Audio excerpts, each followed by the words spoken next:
Hey guys, how is it going tonight? Let me just set some stuff up real quick. Go magic back on, beginner go. Give us the prompts that we can use.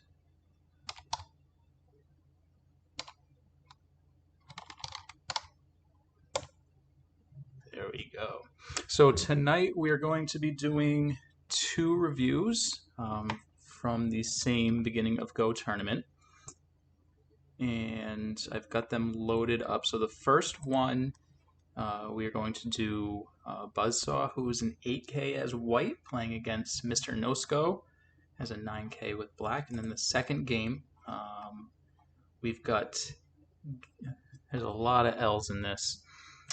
So Gilmy Lily Bob as black is a 15K, and white is a question mark. I'm assuming also around 15K, as it was an even game.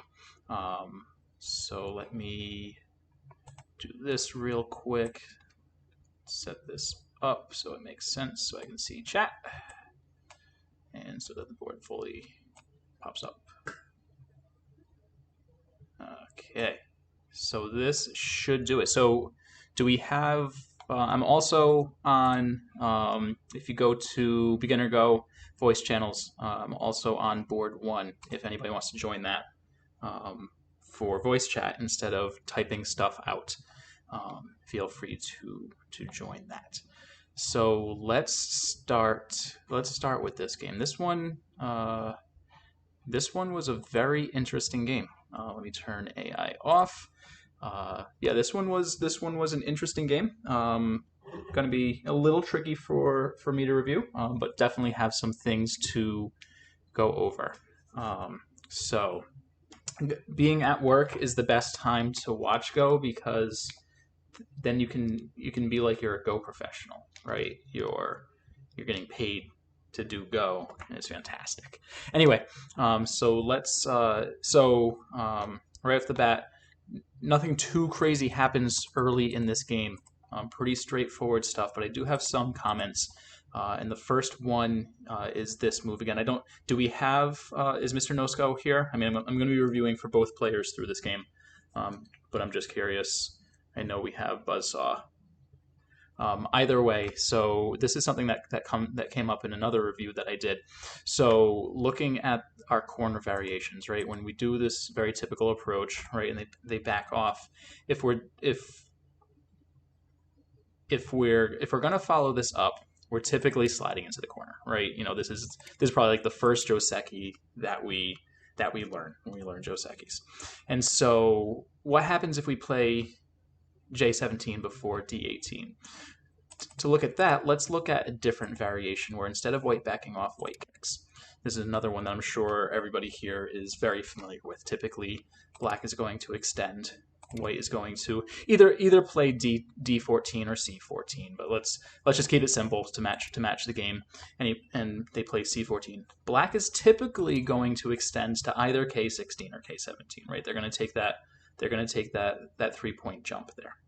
So going back to the game, instead, white backs off. When black plays this and white kicks, black now stands up. It's kind of like the other Joseki, except we're now closer than we could have been before. So this is the reason that typically we won't play J17 or J16, right? You're going to be a little over concentrated. Certainly not a game-ending move, but at your level of play, these things begin to matter. So moving on, white then approaches here. This may or may not be applicable to you guys. Again, being stronger in the single-digit Q range, but something that's worth pointing out. This is for white now. If you are the type of player who is hesitant to invade when things like when it just looks really difficult, right? You find difficult times to invade, and typically your opponent is getting these big moyos and you just don't know what to do about it and you don't do well there. I would suggest not approaching like this if that is not an issue for you. If you have zero fear and you are confident in your invasions and reductions, like obviously this is a perfectly acceptable move. But if you do find in your games that if your opponent starts getting something, I don't know, something, oh, wrong stone. If your opponent starts getting something like this and you already look at this board and go, ooh, I don't know how I'm going to be able to invade that right side very well. If that's true for you, then I would suggest not playing the approach on this side. I would break up that right side. So either with, the approach here or the approach here. This is just purely stylistic. There's absolutely nothing wrong with playing 03 here. It is worth pointing that out. That is all. So they kick, and so again, so here we've got the proper extension, right? So you can kind of compare this to the top. For black, with your Q16 stone, you should probably play high. It puts a little more pressure on these two stones on this group here. This is a very subtle thing, but typically there are better follow-ups if you play the high stone. With that said, right, there's nothing wrong with having this nice balance between third and fourth line stones. So again, nothing crazy here yet. White takes their extension. Black approaches the other side and we pincer, and black jumps in. And this is all pretty straightforward. Typically, we're seeing black. Typically we would expect black to play here, but this is also completely playable. And so here as white, there's nothing. This is a fine exchange for black and for white. For white, it's tough. So white descended here, which seems fine. I'm wondering if this is the timing to take our sensei though. It's when we play here, obviously we're trying to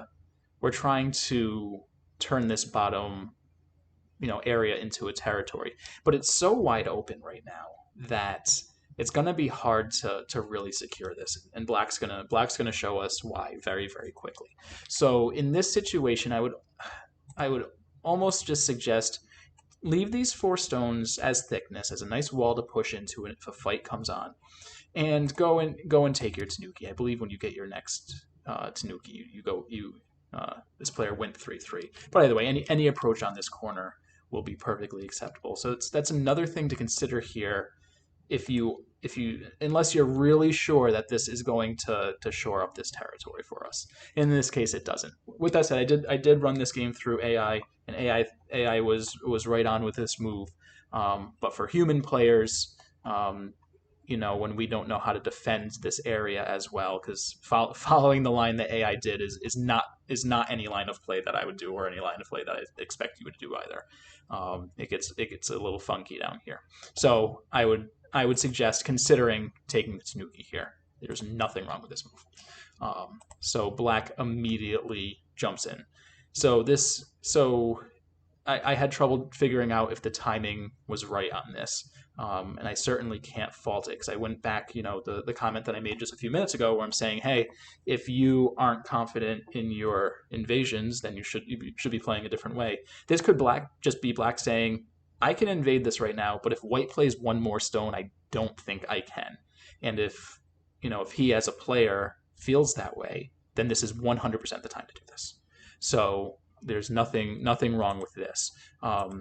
Things can get real dicey here if white resists this way, right? This is obviously going to turn into a fight, but we've got this huge wall here. So white is, white should be in favor, but this cut, obviously this cut is a little scary. This would take a lot of reading.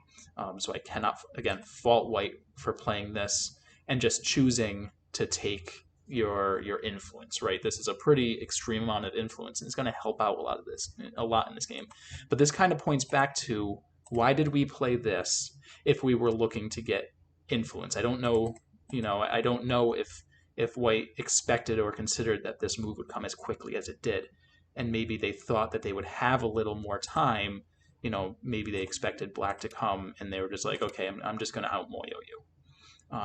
Maybe that was what the plan was, and they weren't expecting this as quickly. But again, the way this game goes kind of points to this move just being a little off. Again, I say this, fully understanding that AI was right on board with this move. So a little bit of two sides on this one. But I would have considered likely tanuking away from that. So either way, we take our exchanges here, and then white tanukis. And I think this is a fine tanuki. Obviously, you could Hane here, but black gets alive somewhat easily. And black has Miai. If white comes in the other side, black can just connect underneath. So I think this timing for the tanuki is fine. And so then black decides to Hane and keep white low. Nothing wrong with that. I'm sure you guys are well aware, that the options here are, if black wants to keep Sente, typically they can extend one more time.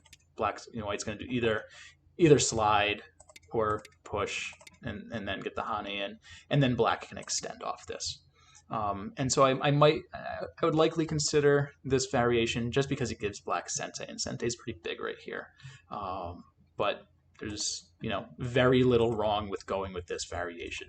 Black gets a better outcome locally, but it comes at the cost of Sente versus Gote. And then white does the very predictable move of splitting the two black groups here. So black has a decision here, right? We're probably not tanukiing from this, right? We're probably going to go after that stone because we've built this wall, and damn it, we're going to use it, right? So the question is, how are we going to use it? And so the options, right, are we're going to push from this side, or we're going to push from this side. So in this situation, black has this thickness here, right? We typically don't want to play. We typically want to play far away from thickness, and that's true for both players. You want to stay away from your opponent's thickness, and you actually want to stay away from yours as well. You want to drive your opponent into the thickness because you're going to win any fight over here. These six stones are going to dominate any fight over here. We do have this cut to potentially worry about. So this isn't the greatest thickness in the world, because true thickness, there are no Sente moves against it. But in this situation, as black, I would press from this side. Black chose the other side. So here is kind of using the thickness the wrong way, right? We typically don't want to build off of this. I don't want to say there's nothing wrong with it. It's probably not going to be game ending, but it's not a good use of that thickness. I would prefer to see black coming from this way, and then if white extends, maybe get this exchange in, and then cap this, right? And so what's going to be nice about this is you're probably going to be driving white this way, which kind of drives him towards his potential. So if we get in this like running fight situation, it's going to erase a lot of white's potential here, as black still gets to build up over here, right? So I mean, black's going to get something out of this regardless of which side he comes from. This is just playing here is just a little short-sighted. It makes it real easy for white, right? White can just jump out immediately or go claim his base immediately, and it isn't going to have too hard of a time. As with this line, there's no local life here, so white just has to run, right? And now what's interesting is 2 looks really out of place, right? If you had to run anyway, you don't want to exchange 2 for 5. You just want to run out. So anyway, subtle difference, and black does end up getting a lot of points here. So it's this is one of those tricky things to really consider. Is this truly a mistake? And it's not a big one. So anyway, so white does go make his base, and black's plan is obviously we're gonna turn this into territory. And so white chooses to attach, black extends, and then black Hane's at the head of 2. And now this is where things get a little off the rails.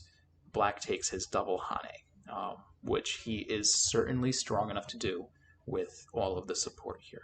Okay. The problem is here.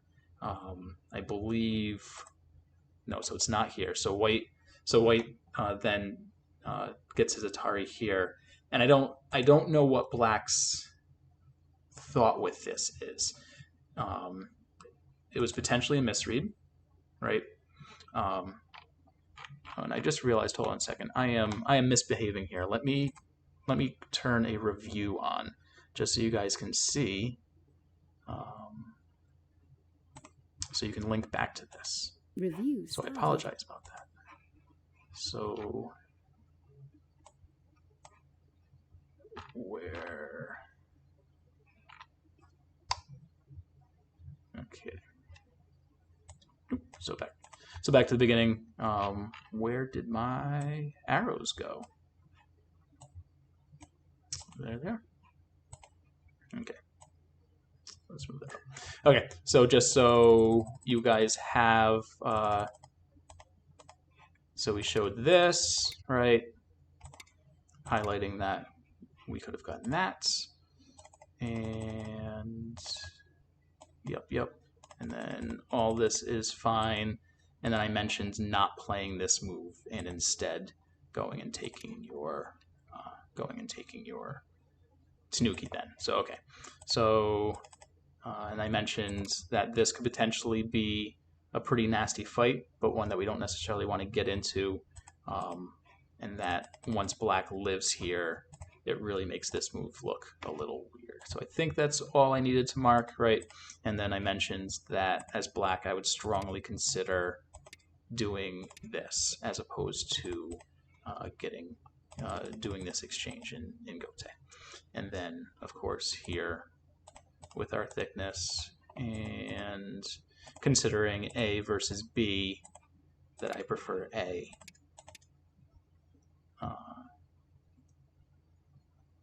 Right, white would follow up here, and then black gets this, and then white runs. So, okay, so now we've got everything marked in the game, so you can go back and review it yourself if you want to go through later. So all this is fine until right here. So I don't know if black misread this. And maybe he thought he was going to get these 2 stones. The issue is, even if he does get those 2 stones, this Panuki is just too big. So Panuki's facing the center of a board, of a mostly open board, especially when we have this wall here and here, and we've got these stones. There's so much potential in here. Giving white this Panuki is just too much. And unfortunately, it doesn't even, I don't even think it works, right? Because white just connects here. And so it's possible, black could do a driving to Tsuji, right? To cut this stone off, but that's still not big enough. White gets way too much out of this. So this is the first real big mistake of the game, I'd say. So it does look like black's gonna go after this group, and maybe that was his plan. But I think white just has enough room to live here. I didn't fully read this out, but it looks like white has enough forcing moves, has enough to be able to get there. Because even right here, I think this is probably going to be enough because if black Ataris this, they either have to fix this or end up losing. This looked like a miss. This looked like a miss to me. So white goes and gets life, and then black does this press. So all this was good for white. I like the direction here. I like the shape, right, to get eye space. I'd consider. I guess we don't need to play this right now, but it does. It's something to keep in mind later. That this seems like a reasonably big move just to fully connect things up, but it's certainly not the focus here. So black decides to shoulder hit this, and the only issue I have with this move is, so yeah, it reduces white, but it's forcing basically the shoulder hit. It solidifies all white's points on the side, right? At the exchange is black is going to get influence and white's going to get all their points. The issue is, so black's got this. What's our influence facing right now? It's facing this monstrosity that he already gave white. So in this situation, I believe white plays one more move here, which I wouldn't play. In this situation, you can see what black's trying to do, right? Black wants to turn this into a big territory. I would just jump in now. I would just go in and make the reduction. Before I did that, though, I would definitely want to know who's up on points in this game. And I haven't done the counting here. I can turn on Score Estimator, but as a human playing, I would count this. and see who's winning and by how much, because that's really going to dictate both players' line of play here. But either way, I think as white, we're gonna play this. So you wanted L13, yeah. L13 looks huge to me. Again, when I ran this through AI, it agreed with your move, and it's really funny. It's tough because we obviously don't have the skill of AI behind us, right? So this is something I bring up to people I help out with a lot is just because AI says it's the move to do doesn't necessarily it's the move that you should be playing. Because if you don't know the follow-ups, right? If you don't have the deep reading to back up the move that AI is suggesting, then it's not a move you should be playing. In this situation, I don't understand why AI liked the move over here, and I would much rather just start going in here and reducing, right? We've got pretty much two dueling corners here. We've got a corner up left, corner bottom right that are about the same size. We've got this corner and this corner, which are about the same size, right? And we've got this side and this, which are about the same size. This score looks pretty. This looks like a very close game to me. Right? And when you turn the point differential on for this game, it was never outside of like 10 points, except after this Panuki landed. Was a huge jump, but black scraped back in because black was able to get a pretty big area here. But if looking at this, I see this as white winning this game because this is now completely stunted. This isn't going to have too much potential, right? Black's going to get one of these two areas, but not both. And while this is happening, this is going to turn into something. It's not going to turn into too much, right? Because we do have the D10 stone that can get in. We've got this edge, but I do think this was probably the biggest miss for white because black immediately blocks that. Yeah, like you said, you acknowledged that you wanted to play that. I'm sure once this move landed, you were like, oh crap, I missed my timing to get that move in. And so now the best we can do is push their border in while extending yours. This I'd be real cautious with this because of this newly formed wall. This is kind of this looks like the kind of thing that black wanted to happen, right? Let's cause a fight with this new thickness that we have here now.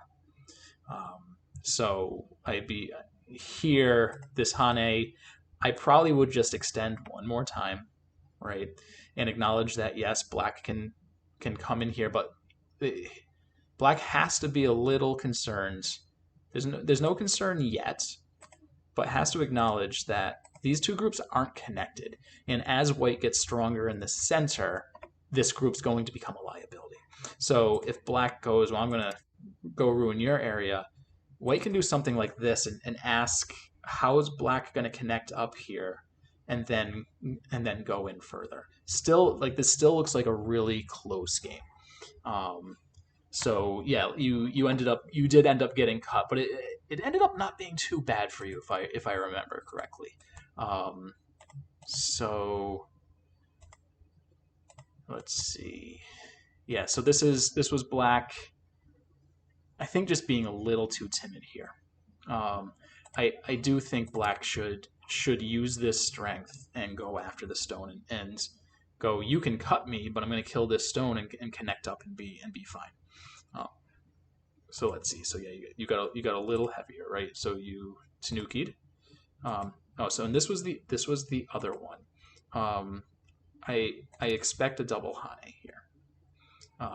Black can't do this because then he loses the 3 stones. That's just too big because it's also incentive for white. Black has to connect underneath.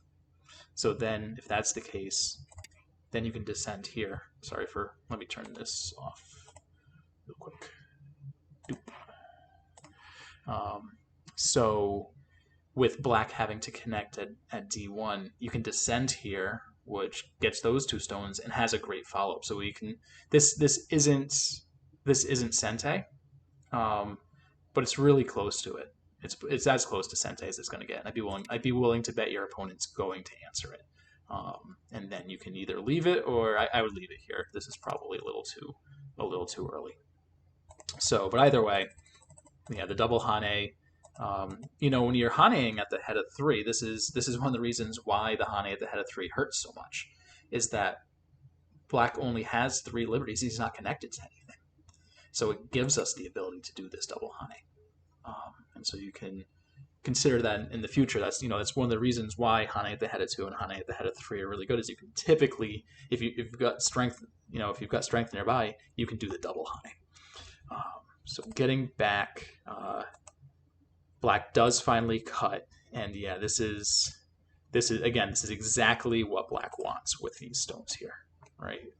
And I have trouble seeing this work for white, and you acknowledge that, right? You found out probably pretty quickly that this doesn't work, and you should just Atari here, and then from here, honestly, we're kind of in endgame, and so I would be looking for big endgame points at this point in time. There's really,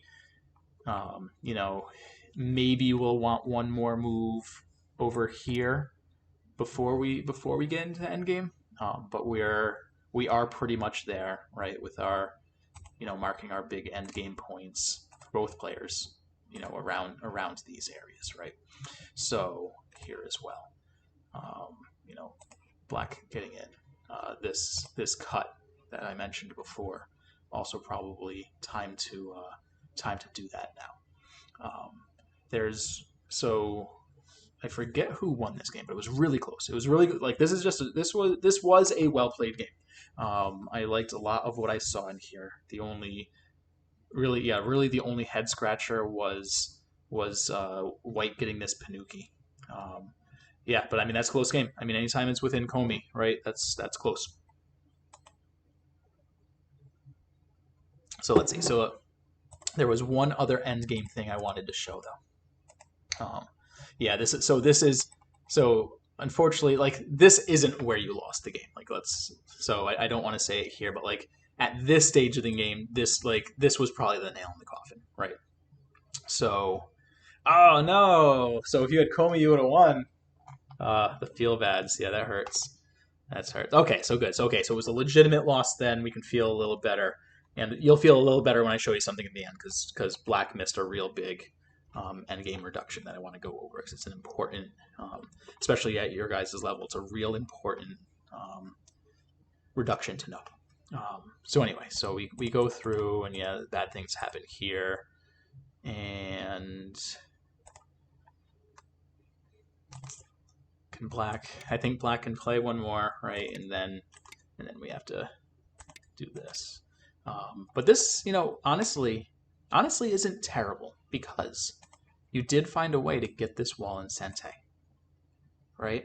So that's big, the fact that you were able to close this off in Sente, because now we get to do one of my favorite things at endgame, and I call it the Sente train. And that is, we are solidly in endgame now, and we have Sente. So now it's time to find the big moves that are Sente that our opponent has to answer. And then just all of a sudden, you just get all of those big endgame points, right? And so we can start with here. You have to answer this now. Black has to answer this. And so you're like, okay, next. Black really wants to answer that too. And then they have to answer this. And then you're like, okay, here's my next one. You're like, well, crap, we have to do this too. And then you're like, well, how about this one? This one's pretty big. And they're like, well, damn it, I wanted that one too. And then you do this, and they still need to, you still have the pinch at H18, so they're probably willing to do that. And you're like, well, how about this one now? And they're like, oh crap, I wanted that one too. So like, this is a situation where white can just take the Sente and just ride the Sente train in endgame and just completely take over here. Right now there's a Sente follow up here. It's just there's so much pain if white finds the timing to get this versus if black finds the timing to get all those moves. This is likely like a 20-point difference. It's really a big deal. So here, this is subtle, but I would have Atari'd from this side, and the reason is, interestingly enough, we don't care about these stones anymore. Those 3 stones we don't care about. So if black goes and captures, right, and then we do our Sente stuff, let's just say black ignores this. When black comes here, we actually don't care. He can go get those stones. It's fine. He gets them. He gets them in Gote, right? And then we can do all our stuff again, right? And this is a nothing. So that's only 6 points, and it's in Gote.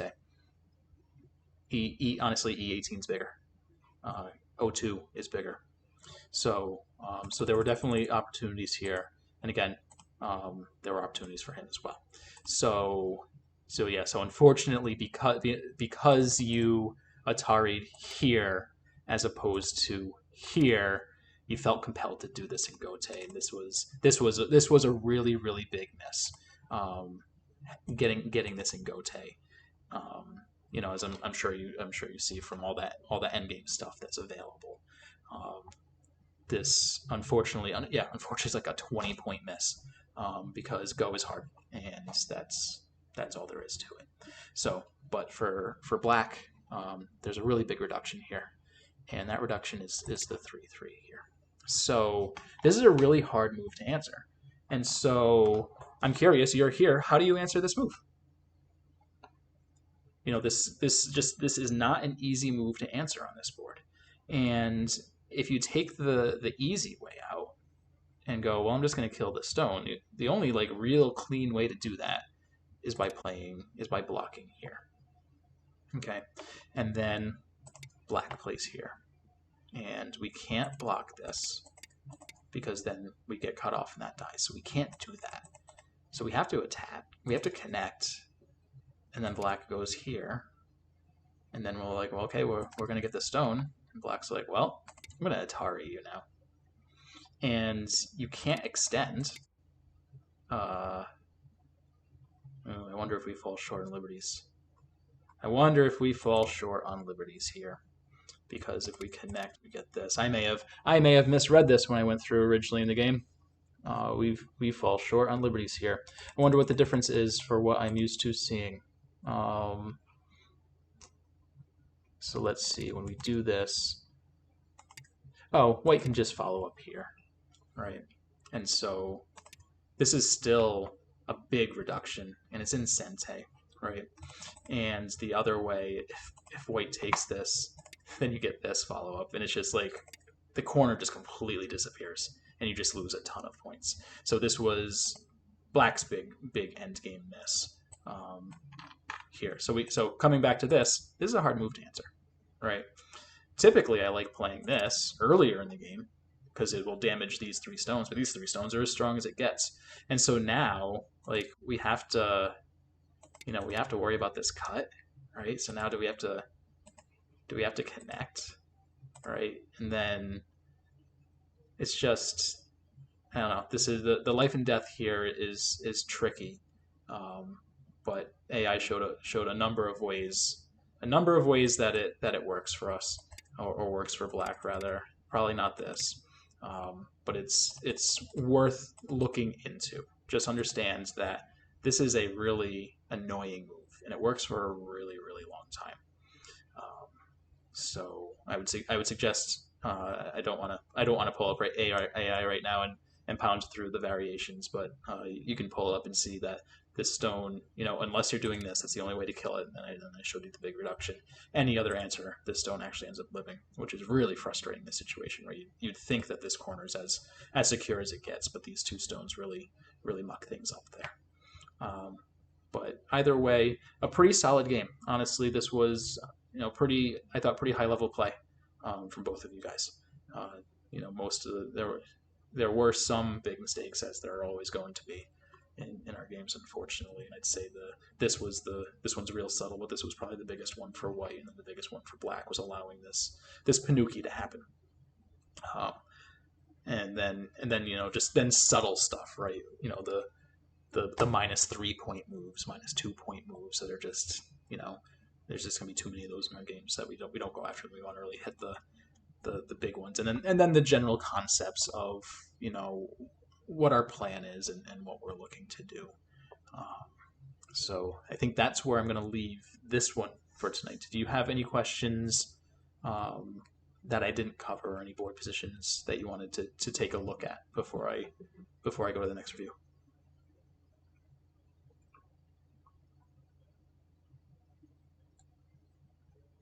Cool. So we'll leave it at that. If anything pops up after the review, feel free to shoot me a line in Discord, and I'll take a look at it and should be able to answer some questions.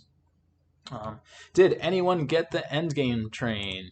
Let's see. Black got the endgame train, right? Look at all these moves that white needs to answer. Black's like, I'm going to take all your points. White answers. Black. So I guess here white doesn't need to answer this, right? The black doesn't have a follow-up. He's connected now. So now we probably start playing this, right? Interestingly enough, this probably isn't sensei because black has he's open on both sides. So if he blocks one, he's still getting monkey jumped, right? So so maybe we can, but this is big. This is big because it just turns off the corner shenanigans, right? But then it allows black to kind of continue taking some big points. But it does look like your opponent got the Sente train, right? He played 06, you answered. He played N2, and unfortunately you I'm on drugs here. Nope, he was black. You answered. He connected under, which Atari'd you, and so then you connected. Even this isn't sensei, right? You can do this and still just be connected. That's fine. So you don't even necessarily need to answer that move. Though I guess I did miss this very simple Atari there, right? So maybe we do get Sente out of it, and then you flubbed this one up a little bit. Here, I would probably just honestly, I would probably just push and then descend and go from there, and then if they block, go and take this. So so this game did come down to endgame, but it kind of trivializes the rest of the game when we say it came down to endgame. The game was close enough that endgame could have swayed it one way or the other, but there were certainly larger mistakes that would have made it so it did not come down to endgame. So that is where we will leave this one, and then I will go over to the second game, and I believe.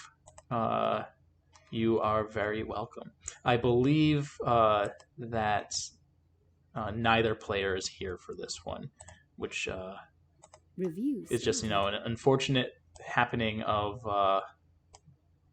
with an online tournament and people playing from various time zones. You're not going to be able to necessarily make reviews at the times that we are able to do them.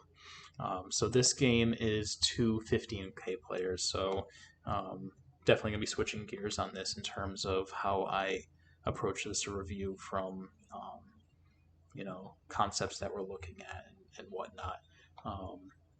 This is a fairly typical, 15K game about what we'd expect, and that is not a slight on anyone. We all had to struggle through our process of ranking up. So right off the bat, this is, doesn't lose a lot of points, but this is a pretty unconventional move, right? We would expect any number of things, right? Either taking one of the approaches or, extending from one of your corners. This guy is just a little weird, but that's okay. And then white approaches here. So looking at the first 4 stones on the board, right? We've got 3 4/4 stones and a 3/4 stone. So let's discuss the difference between 4/4 stones and 3/4 stones and 3/3 stones. So let's just pretend that white played this. Okay, and so we've got all flavors of cornerstones here, right? So we'll label them A, B, and C. So looking at the 4/4 stone, what's the point of the 4/4 stone? 4/4 stone is very flexible. It can turn into influence. It can turn into territory, but it's flexible, and typically you're playing it if you want a little more influence than territory, because white at any point in time, let's just say black plays this random move. White at any point in time can go take 3/3, and then the corner is theirs, unless you don't want the corner to be theirs. There are variations where you can pull it back, but again, this is a flexible stone. It can turn into many different things. The 3/4 stone B is more territorial based, right? It's much more awkward for black to try to steal a corner here. So typically we would just expect to approach it and trade territory for influence. So black's going to get influence here, and white gets his corner. So less flexible stone is focused more on territory. The 3/3 stone, on the other hand, has a lot of interesting things going on. Obviously, it really only cares about territory. There's no influence. The other interesting thing about it is there's no good extension off of it, right? The 4/4 stone, the small knight's move is a pretty reasonable extension. The obviously our 3/4s, we have lots of options for extensions, and they're all efficient in their own right. But the 3/3 stone, it doesn't really have a good extension, right? Where are we going to go that is going to be better than if we just had a 3/4 stone there? Why I'm saying all these words, typically we don't approach 3/3 stones until later in the game because there is no efficient extension off of them. So when white approaches this immediately, it's just a little weird. Because there's no reason to approach this stone early. Typically, when we do, we just play the 4/4 stone. And there are a few variations here, and I wouldn't expect newer players to know the variations, especially if you don't play against 3/3. But I would expect either just your approach, or go grab the 3/3, or something like this. So I guess those 3/3 stones, you can leave them alone for quite a while. Black pincers, white jumps out, black follows along the bottom, and white does the big bend, black backs off, and then white tanukis. And honestly, all this seems reasonable enough. I have no problems with those moves. And then so we do this variation here, but black messes up a little bit. You can't Hane here because this cut already works. It's just this cut is too painful, which is why we typically would be extending here. White will push one more time, and black will push, and then white typically tanukis from here, right? Goes and plays somewhere else on the board. But black taking this Hane, white Hane down the other side, connected, black protected, and then white immediately cut, right? So it's just awkward because now we lose that stone. Black does get good influence out of this. But it's just awkward. So for white here, we're done here. Okay, this stone's dead, and this isn't going to turn into points for anybody, right? Black's got R7, you've got R10. This is your time to tanuki. White did go further in, but this is just too small. It's a second line move, which the intent generally of second line moves is to fully surround territory, right? To close off the border. It's too early in the game for that. This is just too small of a move. Like if we look at how many points we're protecting here, assuming we capture the stone, we're protecting 4 points. Maybe we can get 2 more, right? So like at most, this move is really only getting you 2 more points, and unfortunately, the move doesn't work. But let's say we played the move that does work. It's just too small. It's just way too small. Go take your big points. Don't worry about these little guys, right? You're alive. He's alive. Go take your tanuki. Unfortunately, white played this, and black did find the cut to kill the stones, and that hurts. That hurts a lot because now white feels compelled to try to save these stones. But black can just cut. I guess black didn't cut. Black should have cut. So here, black, yeah, so I mean, you can look at this, and there's no way for white to get out of this. You have 4 liberties, white's got 3, but the best they can do is that, and they've only got 3 liberties, and you've got 4. You're gonna win this liberty race. So that's a little unfortunate. This is a weird move. We just want to connect. Just take away all potential of bad things happening, and just connect here if we want to save those stones. they might not even be worth saving. They're really not that big, right? This in this situation, if you just press down on this group, come out. If black wants to give you 2 free moves in a row, you should thank him for that. This really isn't that big right now. But unfortunately, I think this fight then ends up dictating the rest of the game because neither player is willing to tanuki away from it. And so it's just local move after local move, and it doesn't really do too much for either player. So yeah, so we've just got this ugly fight where, yeah, we could have we just could have tanukied from this, right? We don't need to 100% finish every area that we start at. You're allowed to go, yep, this is done enough. We'll finish it later. Let's go somewhere else. So this gave black just too much with this big wall here. But white does get sente here, but you probably want to extend off this, and so it isn't really too much sente. Yeah, sure. And so now black is 100% alive. So I would implore white to not play moves like this, and the reason is this group is not 100% alive yet. So if we get a big nasty co-threat later, or big nasty co-fight later rather, you're gonna want all the co-threats that are in here. Plus, you've got tricky moves like this that are just hard to answer anyway because black needs to block here. Now all of a sudden, is black just dead? Right? This is actually a pretty tricky read. It's possible that black just is dead here. When you play this move, black is 100% alive now, and that's it. So it fully finished things up when there was just no need for it. And then went white and took his extension, and black is still kind of not willing to move away from this area when it's fully like as settled as it gets. In this situation, I want black to go 3-3. I want black to approach this stone. Something probably. One of these 3 moves is what I would expect and what I would recommend here. Right, they are much bigger. We've got a corner that only has 1 stone, and we already have a black stone that's near it. Right, so we've got a friend to help fight with. So playing this, it's too close to the rest of the stones. If you draw a line halfway down this board, right, we have 4 stones on the left side, and it's move 61.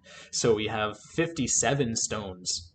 I guess he's in the middle. So we've got 56 stones here and 4 here. We need to be playing on the left side of the board. It's just so wide open comparatively, and white finds the timing to go get a big move, and then black approaches here. This is a strange approach.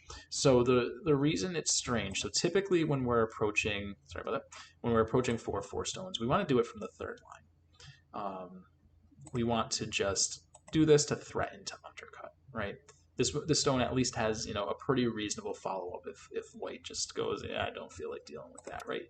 You can go just completely grab the corner, or you can safely slide it in. There's lots of options. With this, if white ignores it, plays here, like what's our follow-up now? It's a much, not being under the stone, there's really no good follow-up. Are we just going to do this because this is a pretty easy answer for white, right? So if you're approaching those 4th line stones, typically do it from the 3rd line. Also on this board, black's already got so much influence, he doesn't need any more, right? You really need to start securing territory, and 3rd line stones are typically what we use to secure territory. So a subtle thing, but important.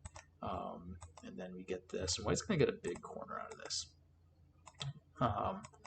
So white, this is kind of a little strange move. I don't know what you're looking to get from this. If you're looking to secure more points, we can just do this and get our big corner, right? Because this, I don't know, having all these 4th line stones, it's really easy to invade this right now. Can you kill that stone? I don't think I can kill that stone. There's just so much room here. So we don't need another fourth line stone here. So when I brought it up with black, black doesn't need any more fourth line stones here because he's already got so much influence. Same thing for white. White has nothing but fourth line stones here.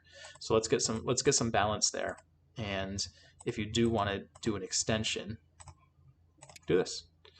I don't think this is going to work too well because black can just attach, which is why I prefer this if we're going to play anything over here. I think this is the safe move to do. So because with this, just if black pushes here, white can't block, right? Because we've got this ladder, and it's just not fun. It's not fun for white. But then white goes and does this really weird. This is a strange one. So when black is going to push through here, it's, I don't know. Are we giving up? Are we just giving up on this stone? Are we just acknowledging that maybe this wasn't the best one? But I would like to see you protect this somehow, right? If we cared about influence and wanted to be consistent, we could come out this way. But to just abandon it and play this move, I don't like it. Black can Hane underneath. Now that threatens to erode your corner that you put a lot of effort into securing. And yeah, maybe white's like, oh, I can come in now, but black can. This area is big enough, right? If white can, if black can reduce over here, which he has got plenty of opportunities to do so, he's gonna be ahead with this territory as it is, and so we have a lot of attaching to stones here. I think I probably just play this.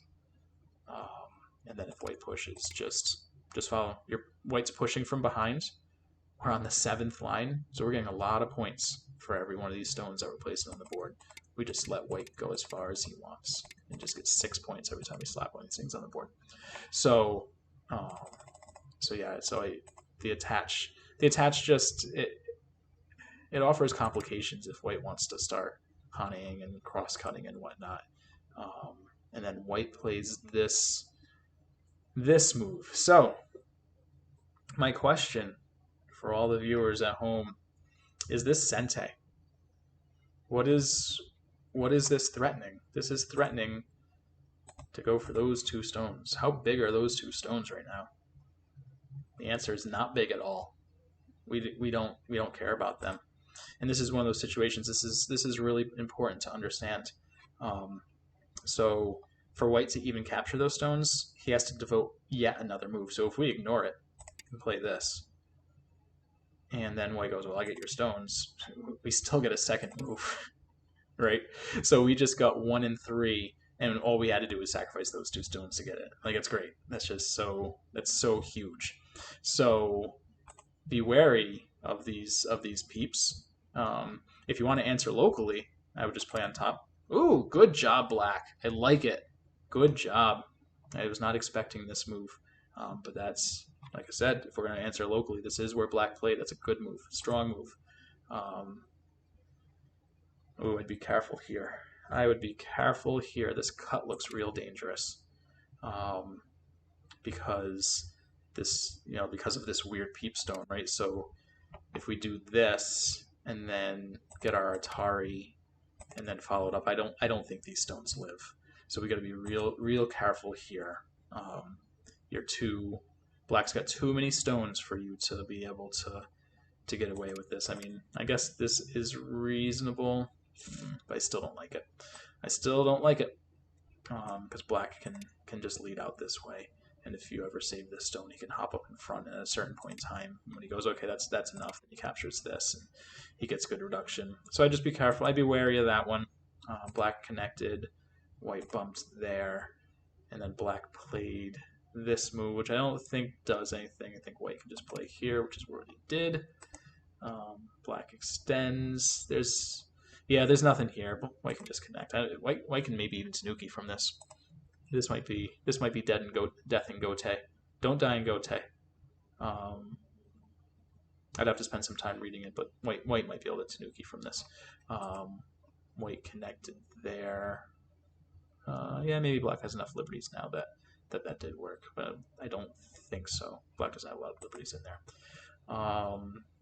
And then this, okay. Black just really wants to do that.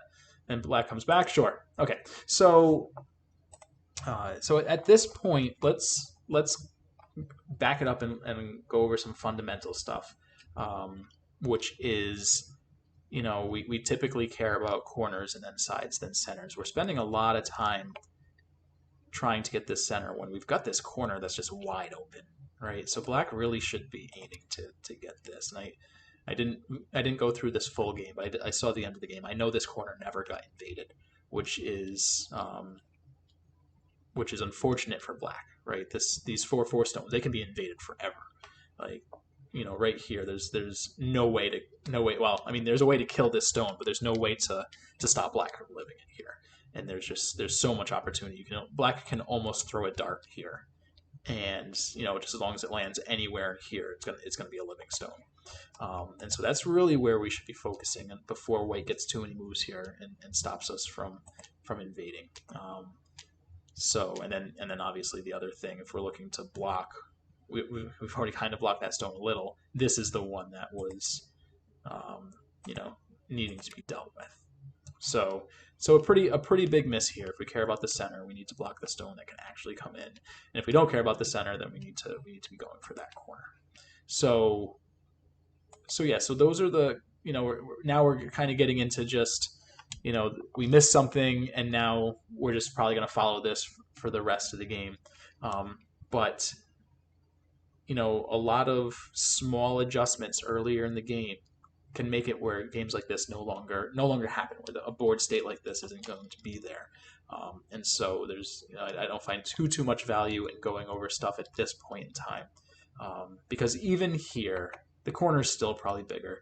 Black should probably, at least protect his investment at this point in time. But that corner, it's just huge. So let's see. Yeah, trickiness here.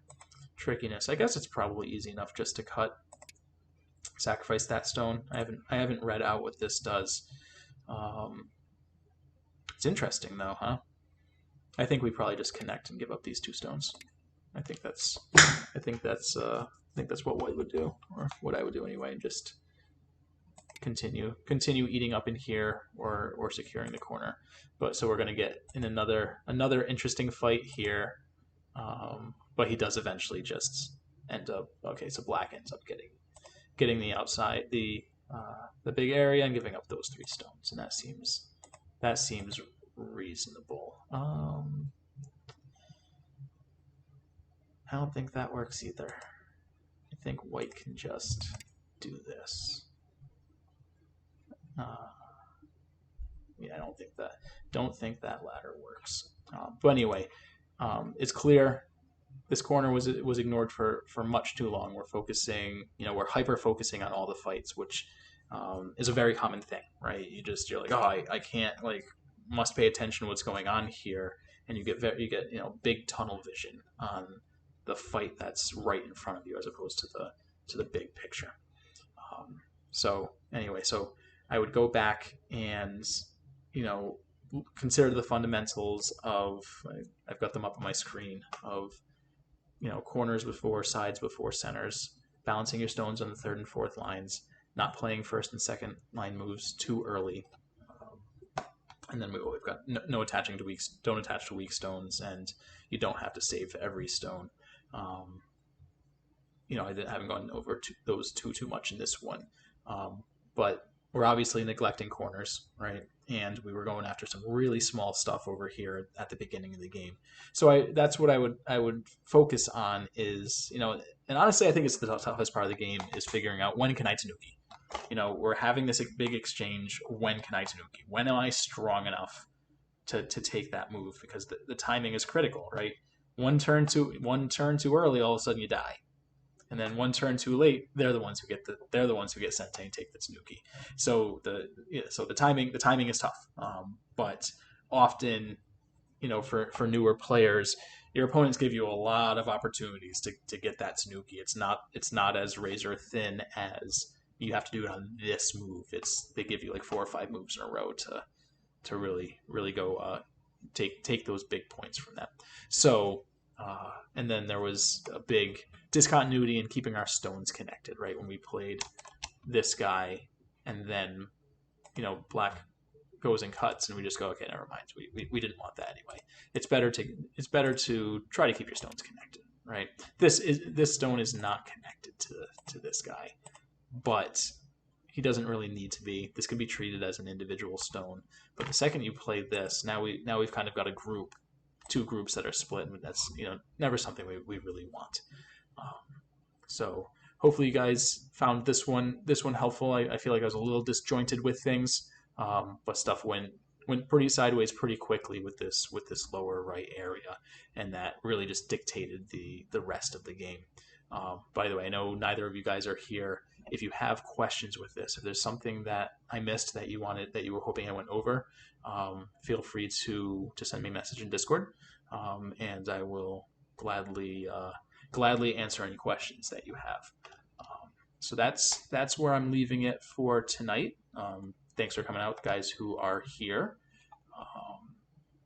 And yeah, if you enjoyed this, you can follow my stream. I've been streaming more regularly now, as well as working on some videos for my YouTube channel, and I'm hoping realistically probably next week sometime I'm going to be setting that up proper and dropping a bunch of videos. I've got 3 completed right now, but I'm waiting until I've got a little more. I am the teacher guy. Yeah, so the story here is kind of funny. So I was looking into joining this tournament, but I haven't been studying much recently, and so my game isn't very strong for me right now. But I was still going to consider joining it. So I was looking it up, and I saw that they were looking for people to review games as well as stream games. And I was like, oh, I can stream games. That'll be fun to do. I enjoy streaming. I'm trying to get more active online, and so I signed up for that. And then they came back and they're like, hey, we have a shortage of teachers. Are you willing to do game reviews? And so it's kind of funny because I'm so much weaker than any of the other teachers here. So I feel a little out of place. But I very much enjoy doing it, so I gladly signed up for it. I do not aspire to become a full-time Go teacher. I am nowhere near good enough at Go to do that. I do very much enjoy teaching. In another life, I was a physics teacher, because I do enjoy teaching. But no, I'm not looking to do that. I am going to be looking this winter to get back into good fighting form with Go. Yes, I do have a day job. Went to school for mechanical engineering, and I'm a structural engineer by trade now. I've been doing that for quite a long while now. So this is definitely just a hobby. I mean, it's a passion. Go is a passion of mine. But it is not something that's going to pay the bills, unfortunately. With that said, I am going to be, when I get the YouTube channel fully set up and get this get the layout on this, the loadout on this stream a little less hack than it currently is right now.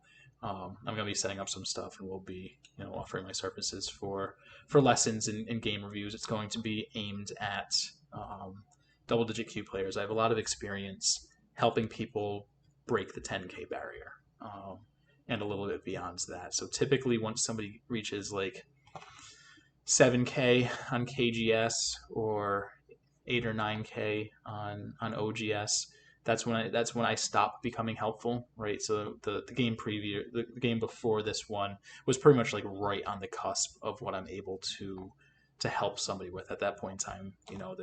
That's when they need the stronger teachers. But a 15K player, like they don't need to go out to a pro or a 6-dan teacher that's charging $30 or $40 an hour for their for their lessons, and I'm going to be considerably cheaper than that because, let's be real, I can only offer so much help. But that is something that I'm going to be doing. So if anybody's watching, feel free to reach out. I can be found pretty easily on Discord through the beginning go. And other than that, you can leave a comment here. But yeah, in the next few weeks, I'm gonna be setting stuff up. I'm pretty excited about it. I've got some really fun videos set up that I'm having a blast putting them together. Again, they are aimed for pretty much these guys, 15K players. So, but yeah, I mean, it's tough. So it's interesting, right? Because there is a need for weaker sounds condescending, but there is a need for weaker teachers, right?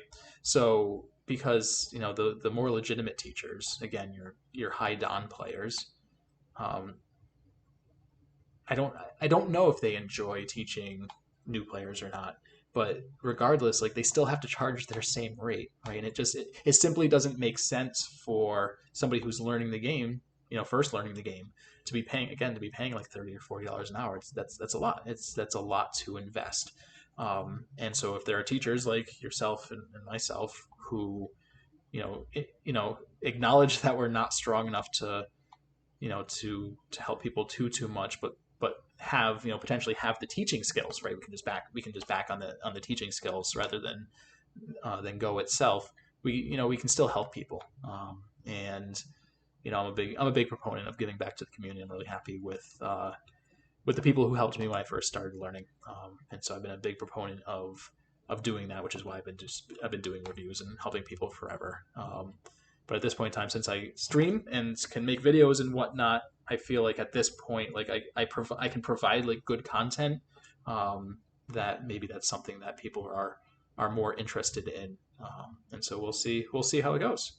But yeah, no, I agree that it's good to have more Go content out there, which is why I'm going to be putting that together. Again, I've already got a few videos. I just want one more made, but I've got a big climbing trip this coming weekend. So next weekend and this week I'm going to be pretty busy, so I'm not going to be able to get that last video together.